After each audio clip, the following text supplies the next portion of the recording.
દર્શક મિત્રો, શું તમને ખબર છે કે આટલો તાપ જ્યારે પડી રહ્યો છે ત્યારે આપણે ચા પીવી જોઈએ ખરી? ચાલો પીવી પણ જોઈએ, પરંતુ કેટલી વાર પીવી જોઈએ? નમસ્કાર દર્શક મિત્રો, ખબર છે .com પરથી હું દ્રષ્ટિ આપ સૌનું સ્વાગત કરું છું. દર્શક મિત્રો, જો એવું પૂછવામાં આવે કે તમારામાંથી કેટલાની સવાર ચા વગર નથી થતી, ઘણા બધા લોકો હશે. એવા ઘણા લોકો પણ છે જેને સમય સમયે ચા તો જોઈશે જ. એવું કહેવાય છે કે ચા પીવાથી આપણને એક જાતની સ્ફૂર્તિ મળી જાય.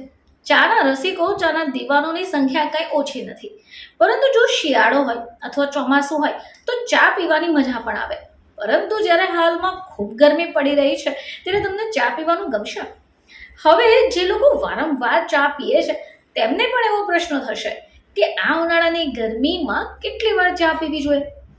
દર્શક મિત્રો, શું તમને ખબર છે કે આટલો તાપ જ્યારે પડી રહ્યો છે ત્યારે આપણે ચા પીવી જોઈએ ખરી? ચાલો પીવી પણ જોઈએ, પરંતુ કેટલી વાર પીવી જોઈએ? તો ઉનાળામાં કેટલી વાર ચા પીવી જોઈએ? ભારત દેશની વાત કરીએ તો ઘણા બધા લોકો ચાના શોખીન હોય છે. ઘણા બધા લોકો દિવસની શરૂઆત ચાથી તો કરે છે, પરંતુ સમયાંતરે ચા પીવાનું પણ પસંદ કરતા હોય છે. હવે એમાંથી તો એવા લોકો હશે જે દિવસ દરમિયાન ઘણી બધી વાર ચા પી લેતા હશે. પરંતુ જ્યારે ઉનાળાની વાત કરીએ તો ઉનાળામાં વધુ પડતી ચા પીવી સ્વાસ્થ્ય માટે સારી નથી. તો ચાલો આજે આપણે એક્સપર્ટ્સ પાસેથી જાણવાનો પ્રયત્ન કરીએ કે ઉનાળાના દિવસોમાં આપણે કેટલી વાર ચા પીવી જોઈએ.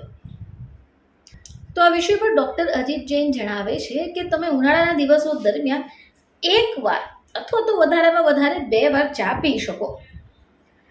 તબીબનું કહેવું છે કે જે લોકોને પિત્તની સમસ્યા હોય, પેટમાં બળતરા થતી હોય, એસિડિટીની સમસ્યા સતાવતી હોય, તેમણે તો ચા પીવાનું ટાળવું જ જોઈએ. આ સિવાય બીજી ઘણી રીતો છે જેમાં પણ તમારે ચા તો ન જ પીવી જોઈએ. જેમ કે ઉનાળામાં ખાલી પેટે જો તમે ચા પીઓ તો તમને તકલીફ થશે.